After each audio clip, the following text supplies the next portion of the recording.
பிரசாதம் கொடுக்குவாங்க, அதை வாங்கிட்டு போங்க. இவ்வளவு நேரம் தெரியாது கம்முன்னு பாருங்க.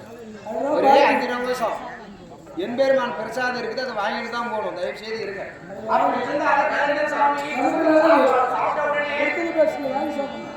தயிரை சேர்க்கணும், மோர் வைக்க வேண்டும், சேரட தட்டி ஆவதற்கு மிளகு அதிகமாக சேர்த்திருக்கக்கூடிய ரசத்தையும் வைத்து இவை எல்லாம் படைத்தாலும் உங்களுக்கு பல வகை என்ன என்ன இருக்கிறது, என்ன பல வகை இருக்கிறது.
நான் எப்படி இருக்கிறேன், என்னுடைய நிலை எப்படி இருக்கிறது தெரியுமா?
இதையெல்லாம் சாப்பிடுங்கள் என்று சொல்கிறாயே. நான் எப்படி இருக்கிறேன்? எனக்கு சத்தியமே தாயாகும், தந்தையாரோ சிவஞானம், வெள்ளியோ பெருவிளக்கு, வெள்ளையோ சொல்லாடி என்பார்கள். அன்று நாள் முதல் இன்று நாள் முதலும் கஞ்சி குடிக்கிற சாமி. நான் கஞ்சி அந்த புல்லரிசி கஞ்சி, நான் பச்சரிசி கஞ்சி கிடையாது. நன்கு வேக வைத்த உலகல் அரிசி கஞ்சி நான் குடிக்கிறேன். ஏனதை குடிக்க வேண்டும்? உப்பில்லாமல் தான் குடிக்கிறேன். இவையெல்லாம் சுவையான பதார்த்தத்தை சாப்பிட்டது உண்டானால் திருமணம் இருக்கும். திருமணம் செய்தால் பிள்ளைகள் வரும். பிள்ளைகள் வந்தால் கொள்ளைகள் வரும். இவையெல்லாம் இருந்தால் துரியனிடத்திலே நாடு கேட்க வேண்டியிருக்கும். ஆண்டவர்களை போல் நாங்களும் சண்டையிட்டு இருந்தால் இருக்க வேண்டும். அதனால இதெல்லாம் எனக்கு வேண்டாம். எனக்கு இருக்கக்கூடிய அந்த அரிசி கஞ்சி உணவு, அந்த அரிசி கஞ்சி எடுத்து வாருங்கள். நான் அதையே சாப்பிடுகிறேன். இதே விதமானே சத்தானுங்கிற கஞ்சி நீ குடிச்சிருது. வெறும் சக்கையே எனக்கு கொடுக்குறேன். இதெல்லாம் இது வெறும் சக்கை. சரி, இது என்ன பண்ணலாம்? எங்க வருது? மக்களிடத்திலிருந்து வந்து மக்களிடத்திலேயே வந்த பொருள் மக்களிடத்திலேயே சேரட்டும். அப்படியா? சொல்லு. அன்பார்ந்த ரசிகர்களே, இப்பொழுது எம்பெருமானார் இந்த குதிரை விருந்திலே படைத்திருக்கக்கூடிய இந்த பொருட்கள் எல்லாம் கிருஷ்ண பரமாத்மா உங்களுக்கு பிரசாதமாக அளிப்பார்கள். தயவு செய்து இதை வாங்கி சாப்பிடுவது ரொம்பவும் முக்கியமும் பாக்கியம். அதனால அனைவர்களும் எழுந்து வந்து தயவு செய்து இந்த பிரசாதத்தை வாங்கி செல்லும்படி பணிவுடன் கேட்கிறேன். ஏமா ஏய் ஏன் வாங்கி தர பாக்குறா? எழுந்து வாமா.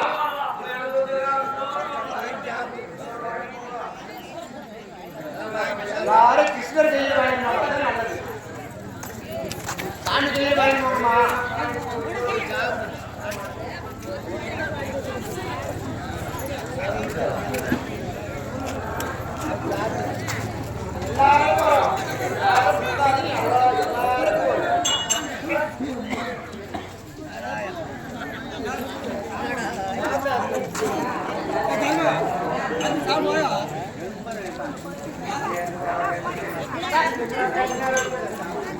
எப்படி